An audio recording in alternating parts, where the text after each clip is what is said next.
오늘 말씀은 바울처럼 길고 힘겨운 여정에 지쳐버린 이들을 위해 주시는 위로입니다. 우리 1절과 2절 말씀 함께 읽습니다.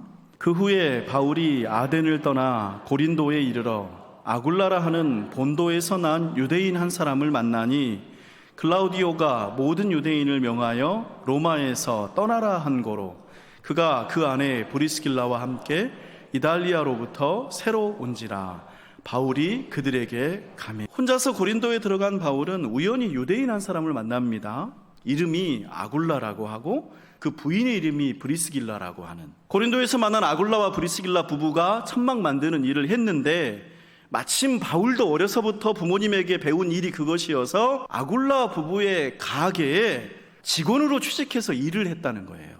아니, 바울이 왜 고린도에까지 와가지고 일을 하고 있을까요? 그에게는 남은 돈이 한 푼도 없었기 때문입니다.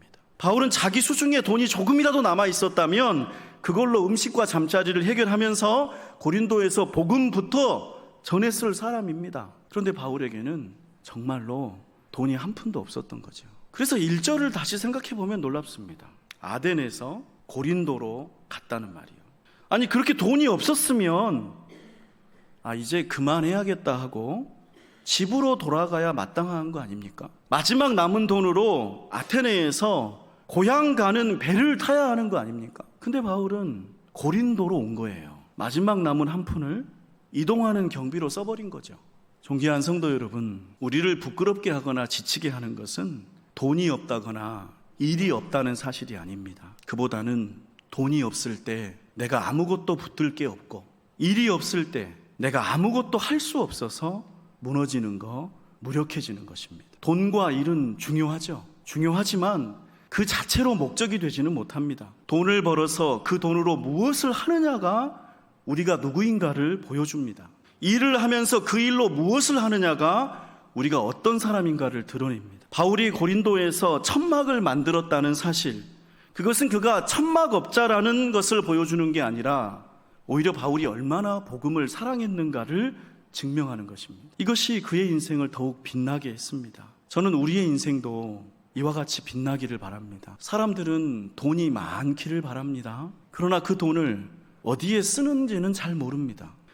사람이 붙들어야 할 것은 돈이 아니라 복음입니다. 복음을 붙든 사람은 돈이 없어도 할 일이 있고, 복음을 붙든 사람은 일이 없어도 갈 곳이 있습니다. 존귀한 성도 여러분, 지금 여러분은 무엇을 붙들고 있습니까?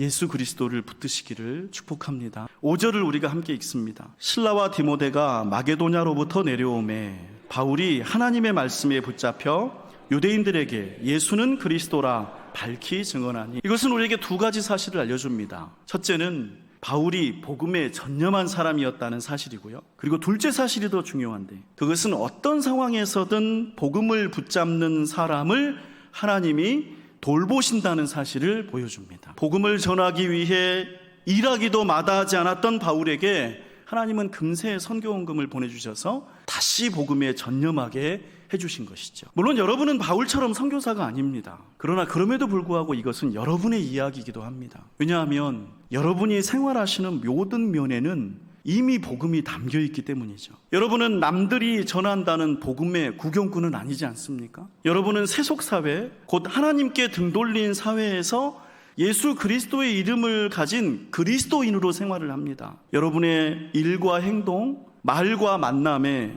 단지 먹고 살기 위한 힘겨운 노동만이 전부가 아니라 그 먹고 살려고 하는 말과 행동에 여러분이 믿고 있는 그리스도의 사랑과 정의로움을 담으려고 할 때 하나님은 여러분의 애씀을 아십니다.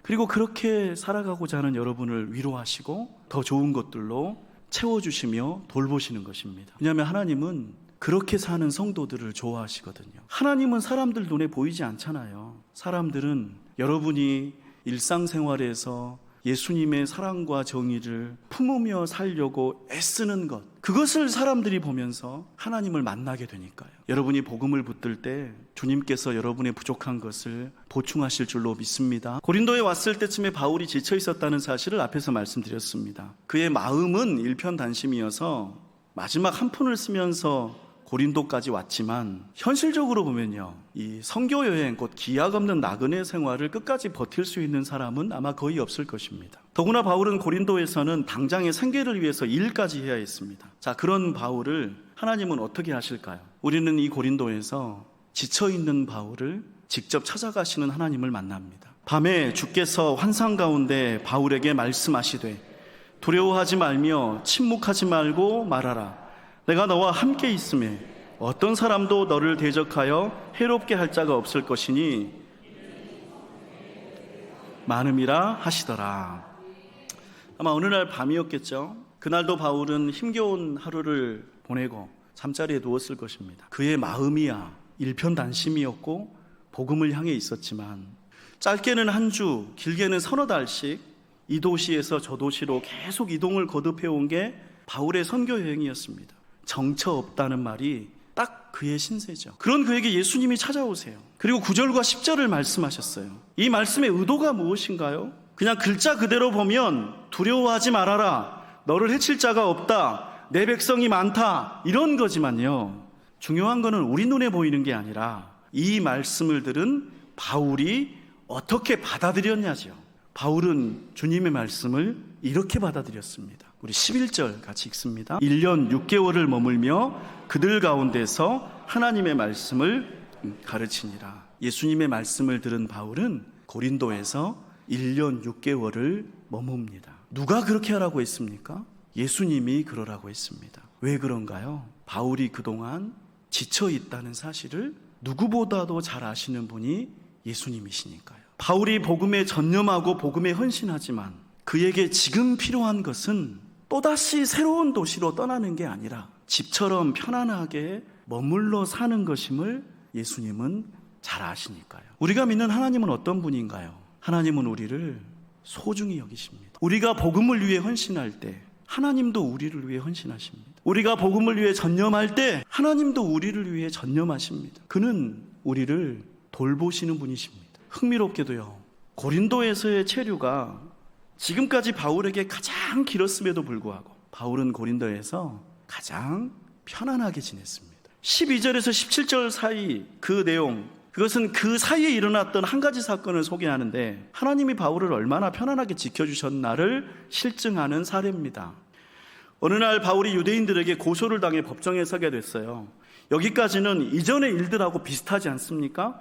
그런데 그 다음부터는 이전과 달라요. 자, 법정에 섰는데 4절 우리 함께 읽어보겠습니다. 바울이 입을 열고자 할 때에 갈리오가 유대인들에게 이르되 너희 유대인들아, 만일 이것이 무슨 부정한 일이나 불량한 행동이었으면 내가 너희 말을 들어주는 것이 옳거니와. 자, 유대인들에게 고소를 당한 바울이 이제 자기 변호를 하려고 입을 열려고 했는데 바울이 무슨 말을 한마디도 꺼내기도 전에 재판장인 갈리오가 바울은 아무 잘못이 없다고 판결을 내려버립니다. 바울은 한마디도 하지 않고서 재판에서 이긴 거예요. 이런 일은 지금까지 처음입니다. 재판이 열리면 늘 두들겨 맞고 쫓겨나고 억울했는데 이번에는 바울이 한마디도 하지 않고 이기는 거예요. 진탕 두들겨 맞은 쪽은 바울이 아니라 그를 고발한 회당장이었습니다. 고린도에서 하나님은 바울을 편안하게 지켜주신 거죠. 존귀한 성도 여러분, 돈이 다 떨어질 때, 이것이 나에게 있는 마지막일 때 그것으로 여러분은 무엇을 하시겠습니까? 바울은 고린도로 갔습니다. 돈이 있건 없건 바울은 복음을 붙들었습니다. 복음을 가지고 복음을 향해 나아갔습니다. 돈이 있어서 멋지고 좋은 일을 한 게 아닙니다. 복음을 전하기 위해 자기에게 있는 것을 다 써버렸고 복음을 전하기 위해서 일을 했습니다. 그랬더니 바울의 삶은 깨끗해졌고 예수님이 그를 찾아오셔서 편안한 위로와 안식과 회복을 주셨습니다. 여러분은 바울과 달리 직업 선교사가 아닙니다. 그러나 여러분도 바울처럼 복음을 가지고 사는 사람들입니다. 복음은 바울이나 여러분이나 똑같습니다. 여러분이 오늘도 복음 안에 있을 때, 복음을 위해 전념하고 복음을 위해 살아갈 때 그 복음의 선한 능력이 여러분을 위로하시고 안식을 주시고 회복하게 하실 줄로 믿습니다. 우리 이 말씀을 내 마음에 품고 성령님과 함께 거두는 기도를 드립니다.